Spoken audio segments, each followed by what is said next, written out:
Hello, I'm Paul Zaychuk, founder of Elastic Steel, method of athletic conditioning.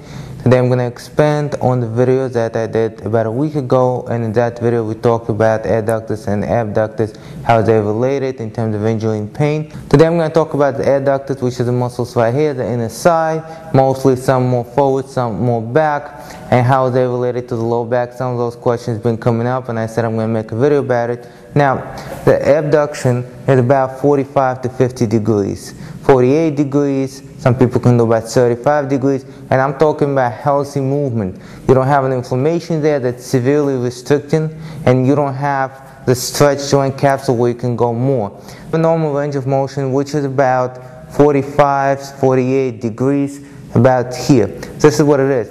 And I did that without moving my pelvis. If I move my pelvis, that means that I'm getting the stretch from this leg, from adductors on this side, from hamstring on that side, then the leg goes high. Now, how is the adductors related to lower back pain? Well, it's only 45 degrees, but if you can only bring it up 20 degrees, it matters because you're lacking about 25 degrees. So if you bring it here and you want to throw a kick, what you have to do is you have to get that severe movement from your pelvis. In other words, your pelvis shifts and you get a lot of abduction with the outward rotation on this side.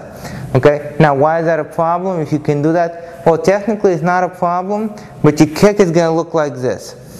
And if your kick looks like that, and you're trying to keep your body up, the only way you can keep your body up is by flexing and rotating your spine, usually your lower back, and most of that happens in your lower back for a lot of people. We can do stuff with our middle back, but most people try to go with the lower back. So what ends up happening is when you throw kick, especially in sparring, especially when you throw that kick, try to follow up with a punch, you try not to drop that trunk. Severely flex your body to the side, you rotate your body a little bit. When you do that, what do you get? You get spasms all over the place here, your obliques, your abdominals on that side, your lower back, especially your lower back, and you get the stretch on the opposite side. Okay? Now, if you don't do it and you kick like this and your body hangs this way, if you're not ready for it, if you're not trained for it, your body is hanging here, you're not used to this position, you still might get an injury. The leg doesn't abduct completely, pelvis compensates, the body goes over to the side. We try to flex as much as possible. Now, if you don't have that flexibility to flex that much, some people do. However, keep in mind, if somebody doesn't have the flexibility in their adductors, what are the chances they're going to have good flexibility in their lateral flexors? What I see is the opposite.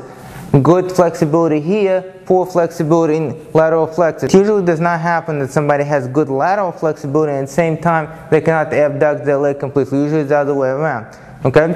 But someone can abduct the leg, chances are they're not going to be able to flex. So when they do flex, to pull the body in that direction against the resistance of the other side, that's cramps.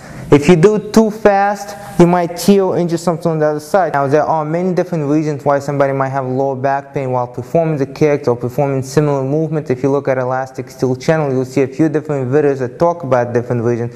So you can't just look at this and say, well, I think this is mine. That's for your therapist to decide, or maybe a doctor, orthopedic surgeon, maybe a chiropractor, physical therapist, maybe even a trainer. It's for them to decide what the problem is. However, it's one of the possible reasons. I'm Paul Zaychuk, thank you.